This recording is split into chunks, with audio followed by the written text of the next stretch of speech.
വിഷ്ണുശാലിനിയുടെ latest എപ്പിസോഡിൽ ജയശ്രീ ആണെങ്കിൽ എല്ലാവരും കൂടി ആഭരണങ്ങളൊക്കെ അണിയിക്കുന്നുണ്ട്. അതിനുശേഷമാണെങ്കിൽ വരൻ്റെ അടുത്തേക്ക് ഇരുത്തുകയാണ്. അന്നേരമാണെങ്കിൽ മുഹൂർത്തം തെറ്റുന്നതിന് മുമ്പേ താലി കെട്ടിക്കോളൂ എന്ന് പറഞ്ഞിട്ട് തിരുമേനിയാണെങ്കിൽ താലി എടുത്ത് ഈ പയ്യൻ്റെ കയ്യിലേക്ക് കൊടുക്കുന്നുണ്ട്. അന്നേരം പയ്യൻ താലി വാങ്ങിയിട്ട് അമ്മയൊക്കെ നോക്കുകയാണ്. അന്നേരം കെട്ടിക്കോ എന്നിങ്ങനെ പറയുന്നുണ്ട്. സത്യാമ്മയും ശാലിനിയും ഈ പെൺകുട്ടിയുടെ അച്ഛനും അമ്മയും ഒക്കെ ഇങ്ങനെ സന്തോഷം നിൽക്കുമ്പോൾ പെട്ടെന്ന് ഇങ്ങനെ താലി കെട്ടാനായിട്ട് വരുമ്പോൾ ജയശ്രീ ഇങ്ങനെ തടയുകയാണ്. എന്നിട്ട് ചോദിക്കുന്നുണ്ട്, വിനീത് എന്നെ ഇഷ്ടപ്പെട്ടിട്ടാണോ വിവാഹം കഴിക്കാൻ തീരുമാനിച്ചതെന്ന് ചോദിക്കുമ്പോൾ അതെ, ഇഷ്ടപ്പെട്ടിട്ട് തന്നെയാണ് എന്നിങ്ങനെ പറയുന്നുണ്ട്.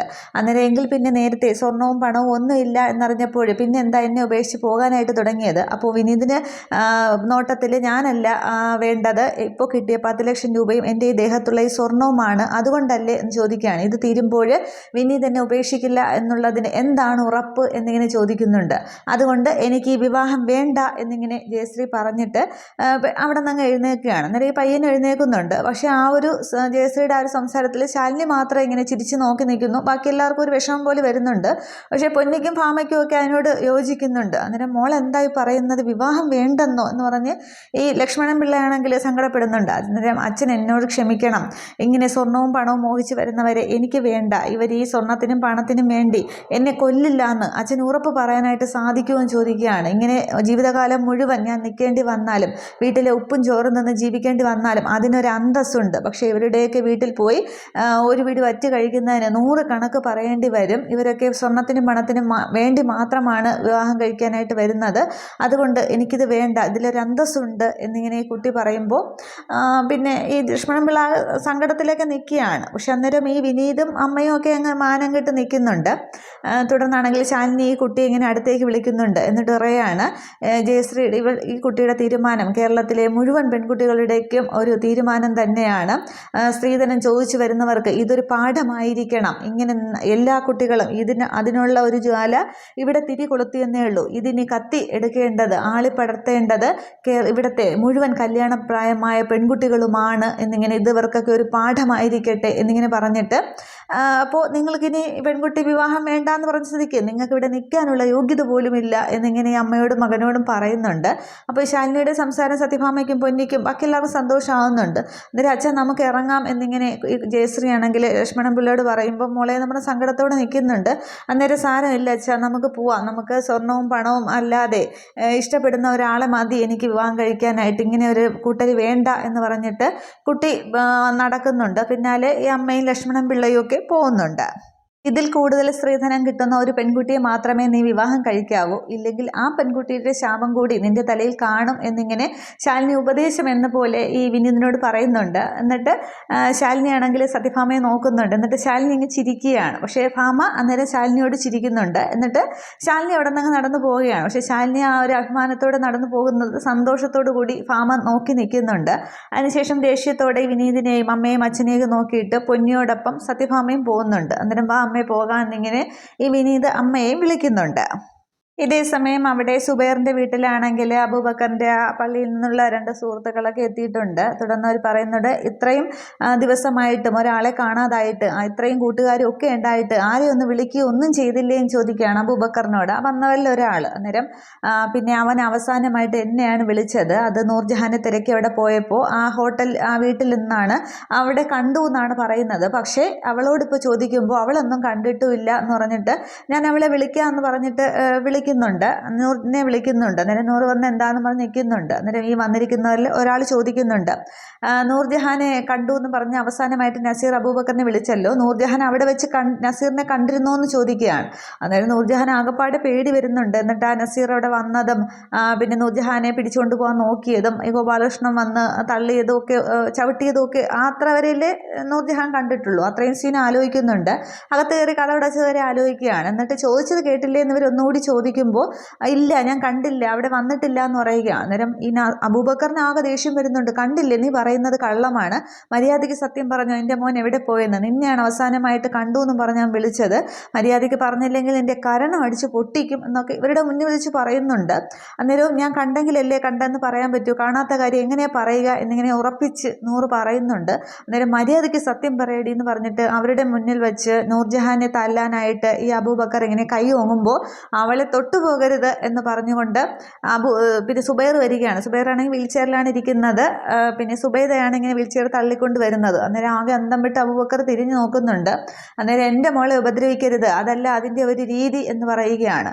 എന്നിട്ട് അപ്പോൾ ഈ നൂർജഹാനും സുബൈറിൻ്റെ അടുത്തേക്ക് ചെല്ലുന്നുണ്ട്. അപ്പോൾ ആങ്ങളെയും പെങ്ങളും മകളും ഒക്കെ കൂടി ഒന്നായി എൻ്റെ മോനെയാണ് കാണാതായിരിക്കുന്നത്, അപ്പോൾ അതിന് എനിക്ക് വിഷമമുണ്ട്, അവൻ്റെ പെറ്റ തള്ളയായ ഇവൾക്ക് പോലും വിഷമമില്ല എന്നൊക്കെ ഇങ്ങനെ പറയുമ്പോൾ സുബൈർ പറയുന്നുണ്ട്, അത് ഒരാളെ കാണാതായെങ്കിൽ ഒരു പോലീസിലല്ലേ പരാതി കൊടുക്കേണ്ടത്, പോലീസല്ലേ അന്വേഷിക്കേണ്ടത്, അതിന് എൻ്റെ മകളെ തല്ലി ചതച്ചിട്ട് യാതൊരു കാര്യമില്ല, പോലീസ് അന്വേഷിക്കട്ടെ, അവർ വരട്ടെ, അതിലിപ്പോൾ 100 തെറ്റുകാരിയാണെന്ന് കണ്ടാൽ ശിക്ഷിക്കട്ടെ, അതല്ലേ ശരി എന്നിങ്ങനെ ചോദിക്കുകയാണ്. അപ്പോൾ നിങ്ങളെല്ലാവരും പിന്നെ ശരിയും ഞാനും എൻ്റെ മകനും തെറ്റുകാരൻ അല്ലേ എന്നിങ്ങനെ ഈ അബൂബക്കർ വീണ്ടും ചോദിക്കുന്നുണ്ട്.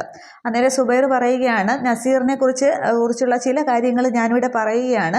അബൂബക്കർ ഗൾഫിലായതുകൊണ്ട് ചിലപ്പോൾ അറിയില്ലായിരിക്കാം, പക്ഷേ എനിക്കിതിവിടെ പറയേണ്ട ആവശ്യമുണ്ട്, അതുകൊണ്ടാണ് ഞാൻ പറയുന്നത് എന്ന് പറഞ്ഞിട്ട് സുബൈർ ഈ വന്നിരിക്കുന്നവരായിട്ട് പറയുന്നുണ്ട്. നസീറിനാണെങ്കിൽ കുറച്ച് വേണ്ടാത്ത ബിസിനസ്സുകൾ, കള്ളക്കടത്ത് സാധനങ്ങൾ വാങ്ങി വിൽക്കുന്ന ഏർപ്പാടുണ്ടായിരുന്നു, മയക്കുമരുന്ന് ബിസിനസ്സും ഒക്കെ ഉണ്ടായിരുന്നു, അതുകൊണ്ട് പോലീസ് വന്ന് അന്വേഷിക്കട്ടെ, അതാണ് അതിൻ്റെ ഒരു രീതി, പിന്നെ IG ഹമീദിനെ തന്നെ ഏൽപ്പിക്കുക, അതാകുമ്പോൾ അബൂബക്കറിൻ്റെ സുഹൃത്തല്ലേ, നിയമത്തിൻ്റെ വഴിക്ക് തന്നെ പോട്ടെ, അതല്ലേ ശരി എന്നിങ്ങനെ വീണ്ടും സുബൈർ ചോദിക്കുമ്പോൾ ഈ വന്നിരിക്കുന്നവർ പറയുന്നുണ്ട്, അതെ അത് തന്നെയാണ് ശരി അബൂബക്കറെ, ഇനി ഇതിൻ്റെ പേരിൽ ഒരു ചർച്ച വേണ്ട, പോലീസ് അന്വേഷിക്കട്ടെ, നിയമത്തിൻ്റെ വഴിക്ക് തന്നെ പോട്ടെ എന്നിങ്ങനെ പറഞ്ഞ് ആ സംസാരം അവരവിടെ വെച്ച് നിർത്തുകയാണ്. തുടർന്നുള്ള സീനിൽ അബൂബക്കറും നസീറിൻ്റെ 2 കൂട്ടുകാരും കൂടി വീട്ടിൽ തന്നെ മുറ്റത്ത് വെയിറ്റ് ചെയ്ത് നിൽക്കുന്നുണ്ട്. അന്നേരം ഹമീദ് ഇപ്പോൾ വരുമെന്നാണ് പറഞ്ഞത് എന്നിങ്ങനെ നസീറിൻ്റെ വാപ്പ പറയുമ്പോൾ പിന്നെ സാറ് വരുമെന്നല്ലേ പറഞ്ഞത് എന്ന് പറഞ്ഞിട്ട് ഒന്ന് വിളിച്ച് നോക്കാമെന്നും പറഞ്ഞിട്ട് നസീറിൻ്റെ വാപ്പ അങ്ങോട്ട് ഫോൺ ചെയ്യാൻ തുടങ്ങുമ്പോൾ ഈ IG വണ്ടി മുറ്റത്തേക്ക് വരുന്നുണ്ട്. അതിൽ നിന്നും ഈ IG ഹമീദ് ഇറങ്ങുന്നുണ്ട്. അന്നേരം തുടർന്ന് എനിക്ക് ഒരുപാട് ജോലി തിരക്കുണ്ട്, പക്ഷേ പിന്നെ നീ വിളിച്ചപ്പോൾ വരാതിരിക്കാനായിട്ട് കഴിയില്ലല്ലോ എന്ന് പറഞ്ഞിട്ട് അകത്തേക്ക് വിളിക്കുന്നുണ്ട്. തുടർന്ന് എന്താ സംഭവം എന്നിങ്ങനെ ഈ ഹമീദ് ചോദിക്കുന്നുണ്ട്. ഞങ്ങൾ തമ്മിലുള്ള സുഹൃബന്ധം കൊണ്ടാണ് ഞാൻ ഈ കേസ് അന്വേഷിക്കാമെന്ന് വിചാരിച്ചത്, അല്ലെങ്കിൽ C റാങ്കിലുള്ള ഏതെങ്കിലും ഉദ്യോഗസ്ഥനെ അന്വേഷിക്കൂ, എന്താണെന്ന് വ്യക്തമായിട്ട് പറയുമ്പോൾ എൻ്റെ നസീറിനെ ആണെങ്കിൽ അന്നത്തെ സംഭവത്തിന് ശേഷം തിരികെ വീട്ടിൽ വന്നിട്ടില്ല, അന്ന് അവിടെ വെച്ച് നൂറിനെ കണ്ടു എന്നാണ് അവൻ എന്നോട് ഫോൺ വിളിച്ച് പറഞ്ഞത്, പക്ഷേ അവൻ എന്തോ ആപത്ത് സംഭവിച്ചിട്ടുണ്ട്, അവിടെ വെച്ച് എന്തോ സംഭവിച്ചിട്ടുണ്ട്, അങ്ങനെയാണ് എൻ്റെ മനസ്സ് പറയുന്നത് എന്നിങ്ങനെ ഈ IG ഹമീദിനോട് അബൂബക്കർ പറയുന്നുണ്ട്. അന്നേരം സുബൈദയെ അടുത്തേക്ക് വരുന്നുണ്ട്. ഈ നസീറിൻ്റെ 2 കൂട്ടുകാരും കൂടിയുണ്ട്. അന്നേരം ഈ പിന്നെ ഹമീദ് ചോദിക്കുന്നുണ്ട്, നസീർ അവിടെ ചെന്നിട്ടുണ്ടെങ്കിൽ നൂറിനെ കണ്ടു എന്നല്ലേ ഫോണിൽ കൂടെ പറഞ്ഞത്, അപ്പോൾ നൂർ എന്തായാലും കണ്ടു കാണുമല്ലോ, അവർ പരസ്പരം കണ്ടു കാണുമല്ലോ എന്ന് ചോദിക്കുക. അന്നേരം കണ്ടു കാണും, അവൻ്റെ ഒരു ക്യാരക്ടർ അറിയുന്നത് കൊണ്ട് ഞാൻ പറയുന്നതാണ്, അവൻ അവളെ കണ്ടിട്ടുണ്ടെങ്കിൽ അവളെയും കൊണ്ട് വരാനേ ശ്രമിക്കുകയുള്ളൂ, പക്ഷേ അവൾ കണ്ടിട്ടില്ല, വന്നിട്ടില്ല എന്നാണ്, ഒരിക്കലും സമ്മതിച്ച് തരുന്നില്ല എന്നിങ്ങനെ അബൂബക്കർ പറയുമ്പോൾ എന്തായാലും ഞാൻ അന്വേഷിക്കാനായിട്ട് വന്നല്ലേ, അബൂബക്കറിൻ്റെ സംശയം ഇപ്പം തന്നെ തീർത്ത് കളയാം, നൂറിനെ ഇങ്ങോട്ട് വിളിക്കുകയെന്ന് പറയുകയാണ്. അന്നേരം നൂറ് ആ റൂമിൽ നിന്നതൊക്കെ കേൾക്കുന്നുണ്ട്. അന്നേരം പുറത്തേക്ക് വരുന്നുണ്ട്. അന്നേരം സുബൈദ അങ്ങോട്ട് തിരിയുമ്പോൾ നൂറ് പിറകിൽ വന്ന് നിൽക്കുന്നുണ്ട്.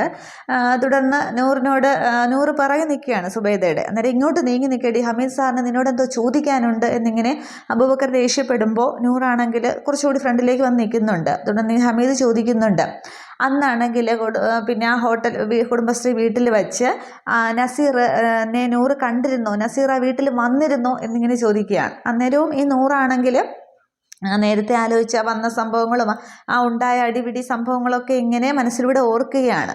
അതിനു മുന്നേ പിന്നെ നേരത്തെ പള്ളിക്കാർ വന്നപ്പോൾ ഈ മകനെക്കുറിച്ച് അങ്ങ് വിഷമിച്ച് അബൂബക്കർ സംസാരിക്കുമ്പോൾ ആ ഒരു പിന്നെ ഗോപാലകൃഷ്ണനാണെങ്കിൽ അടക്കം ചെയ്തല്ലോ, മണ്ണിട്ട് മൂടി ആ ഒരു സ്ഥലം ഇങ്ങനെ എടുത്തെടുത്ത് കാണിക്കുന്നുണ്ടായിരുന്നു. അപ്പോൾ ഇവിടെ പിന്നെ നൂറാണെങ്കിൽ ഇങ്ങനെ മിണ്ടാതെ നിൽക്കുമ്പോൾ ഞാൻ ചോദിച്ചത് നൂറ് കേട്ടില്ലേ, നസീർ ആ വീട്ടിൽ വന്നിരുന്നോ ഇല്ലയോ എന്ന് ചോദിക്കുമ്പോൾ ഇല്ല വന്നിട്ടില്ല, ഞാൻ കണ്ടിട്ടില്ല എന്നിങ്ങനെ ഈ നൂറ് പറയുകയാണ്. അന്നേരം അബൂബക്കറിന് ദേഷ്യം വരുന്നുണ്ട്. ഇവൾ കള്ളം പറയുകയാണ്, ഹമീദ് എങ്ങനെ ചോദിച്ചാലൊന്നും അവൾ സത്യം പറയില്ല, ഹമീദ സ്റ്റേഷനിൽ വിളിച്ച വനിതാ പോലീസിനെ ഇങ്ങോട്ട് വിളി, ഇവർക്ക് 2 പൊട്ടിയിൽ പൊട്ടിച്ച് ചോദ്യം ചോദിച്ചാലേ ഇവൾ പറയത്തുള്ളൂ എന്നിങ്ങനെ പറയുമ്പോൾ ഞാൻ എന്തായാലും അത് ചോദിച്ച് ക്ലിയർ ആക്കാണല്ലോ വന്നിരിക്കുന്നത് എന്ന് പറഞ്ഞിട്ട് ഒന്നുകൂടി പറയുന്നുണ്ട്. അപ്പോൾ വന്നിരുന്നില്ല എന്നാണ് പറയുന്നത്, ഇത് മാറ്റി പറയരുത് എന്നിങ്ങനെ പറയുമ്പോൾ ഇല്ല മാറ്റി പറയില്ല എന്നിങ്ങനെ നൂറ് പറയുന്നുണ്ട്. അന്നേരം ഈ കടുപ്പിച്ച് ഹമീദ് പറയുന്നുണ്ട്, മാറ്റി പറയരുത്, പിന്നെ വന്നിട്ടില്ല എന്നാണ് നൂർ ഇപ്പോൾ പറയുന്നത്. അപ്പോൾ ബാക്കി ആരെങ്കിലും മാറ്റി പറഞ്ഞാൽ നീ നിൻ്റെ നിലപാടിൽ തന്നെ ഉറച്ചു നിൽക്കേണ്ടി വരും. മറിച്ചാണ് നിനക്കിതിൽ എന്തെങ്കിലും പിന്നെ പങ്കുണ്ട് എന്ന് തെളിഞ്ഞാൽ ഇതുപോലെ ആയിരിക്കില്ല, കളി മാറും എന്നിങ്ങനെ ദേഷ്യത്തോടെ ഹമീദ് പറയുമ്പോൾ ഈ നൂർ ആകെ പേടിച്ച് നിൽക്കുകയാണ്. ഇതേസമയം അവിടെ പോലീസ് സ്റ്റേഷനിൽ ലോക്കപ്പിൽ കിടക്കുന്ന വിഷ്ണുവിന്റെ അടുത്തേക്കാണെങ്കിൽ ചന്ദ്രബോസ് വരുന്നുണ്ട്. എന്നിട്ട് കോൺസ്റ്റബിളിനോട് ചന്ദ്രബോസ് പറയുകയാണ്, എടോ നിലവിളക്ക് എടുക്കണം, അത് 5 തിരിയിട്ട് കത്തിച്ച് വെക്കണം, ചന്ദനത്തിരിയും കത്തിച്ചോ, ഇന്ന് ഇവൻ്റെ ജാതകം കുറിപ്പാണ് എന്നിങ്ങനെ പറയുന്നുണ്ട്. അന്നേരം വിഷ്ണു ഇങ്ങനെ ആ സെല്ലിലേക്ക് ഇങ്ങനെ കൈയൊക്കെ പിടിച്ചിട്ട് ഇങ്ങനെ ചന്ദ്രബോസിനെ പരിഹാസ രൂപത്തിൽ തന്നെ നോക്കി നിൽക്കുകയാണ്. എന്നിട്ട് പറയുന്നുണ്ട്, ഇന്ന് ഞാൻ സുഖമായിട്ട് കിടന്നുറങ്ങും, ഇവൻ ജയിലിലേക്ക് പോകുന്ന ദിവസമാണ് എന്നിങ്ങനെ, ഇന്ന് ഇവൻ്റെ തലേവരെ തന്നെ മാറും എന്നിങ്ങനെ പറയുമ്പോൾ പിന്നെ ഈ വിഷ്ണു പറയുന്നുണ്ട്, സാറ് സുഖമായിട്ട് കിടന്നുറങ്ങും, പക്ഷെ നേരത്തെ കത്തിക്കാനായിട്ട് വെച്ച ആ നിലവിളക്കുണ്ടല്ലോ അത് ചിലപ്പോൾ സാറിൻ്റെ തലയ്ക്കലായിരിക്കും വെക്കേണ്ടി വരുന്നത്. ഈ ആഗ്രഹിച്ച കാര്യങ്ങൾ നടക്കാതെ വരുമ്പോഴേ ചിലർക്ക് സൈലൻ്റ് അറ്റാക്ക് വരാനായിട്ട് ചാൻസ് കൂടുതലാണ്, വാക്കിലല്ല പ്രവൃത്തിയിലാണ് ഇതൊക്കെ കാണിക്കേണ്ടത് എന്നിങ്ങനെ പറയുമ്പോൾ അതിങ്ങോട്ട് എടുക്കണമെന്ന് ചന്ദ്രബോസ് കോൺസ്റ്റബിളിൻ്റെ കയ്യിൽ നിന്നും ഫയൽ വാങ്ങുകയാണ്. എന്നിട്ട് ഇത് കണ്ടോ, ഇത് നിൻ്റെ തലവരെ മാറാനുള്ള കെടുതാപ്പാണ്, ഇത് ജഡ്ജിയുടെ കയ്യിലെത്തിയാലുണ്ടല്ലോ എല്ലാം അങ്ങ് മാറി മറിയും, പിന്നെ നീ ജയിലിലേക്ക് തന്നെയാണ് പോകുന്നത്. പിന്നെ എന്നെക്കൊണ്ട് ഇന്നേ വരെ ഈ ഒരു ചാർജ് ഷീറ്റ് ഞാൻ ഇത്രയും ഉറക്കം വിളിച്ച് തയ്യാറാക്കിയിട്ടില്ല, ഇത് ഞാൻ നിനക്ക് വേണ്ടി മനഃപൂർവ്വം എഴുതി തയ്യാറാക്കിയത് തന്നെയാണ് എന്നിങ്ങനെ പറയുമ്പോൾ അപ്പോൾ എല്ലാം സെറ്റാണ് അല്ലേ എന്നിങ്ങനെ വിഷ്ണു ചോദിക്കുകയാണ്. അന്നേരം പിന്നല്ലാതെ, പിന്നെ നീ ജയിലിലേക്ക് ചെല്ലുമ്പോൾ ഉണ്ടല്ലോ അവിടെ എൻ്റെ പഴയ സുഹൃത്തുക്കളാണ് കാത്തിരിക്കുന്നത്, പിന്നെ നീ വെളിയിലേക്ക് ഇറങ്ങാൻ പറ്റാത്ത വിധം ഉള്ള ഇതെല്ലാം നിൻ്റെ ജാതകത്തിൽ ഇതിൽ ഞാൻ എല്ലാം എഴുതി ചേർത്തിട്ടുണ്ട് എന്നിങ്ങനെ പറയുമ്പോഴും വിഷ്ണു ഇങ്ങനെ ആ ഒരു പരിഹാസ രൂപത്തിൽ തന്നെ ചന്ദ്രബോസിനെ നോക്കി ചിരിച്ചോണ്ട് നിൽക്കുന്നേ ഉള്ളൂ.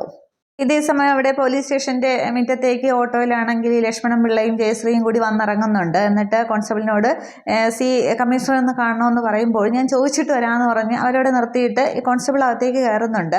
അന്നേരം ഇവിടെ ചന്ദ്രബോസ് വീണ്ടും വിഷ്ണുവോട് പറയുന്നുണ്ട്, ഇന്ന് നിന്നെ ജയിലിലേക്ക് കൊണ്ടുപോകുമ്പോഴേ പിന്നെ നീ നേരത്തെ പറഞ്ഞ പണിയുണ്ടല്ലോ ക്ഷൗരം, അത് ഞാൻ അങ്ങോട്ട് ചെയ്തിട്ടില്ല, പിന്നെ ഞാൻ ബ്ലേഡൊക്കെ വാങ്ങിച്ച് വെച്ചിട്ടുണ്ട്, ജയിലിലേക്ക് പോകുന്നതിന് മുമ്പ് നമുക്ക് ആ മഹത്തായ കർമ്മം അങ്ങ് ചെയ്തേക്കാം, പിന്നെ ദേഷ്യം കൊണ്ട് എൻ്റെ മുഖത്ത് വെച്ച് മുറിയിപ്പിക്കുകയൊന്നും ചെയ്യരുത്, പിന്നെ ഒരു തൊഴിൽ പഠിച്ചിരുന്നാൽ ജീവിക്കുകയും ചെയ്യാം എന്നിങ്ങനെ പറഞ്ഞ് കളിയാക്കി നിൽക്കുകയാണ്. പക്ഷേ വിഷ്ണുവിൻ്റെ മുഖത്ത് യാതൊരു ഭാവഭേദവും ഇല്ല.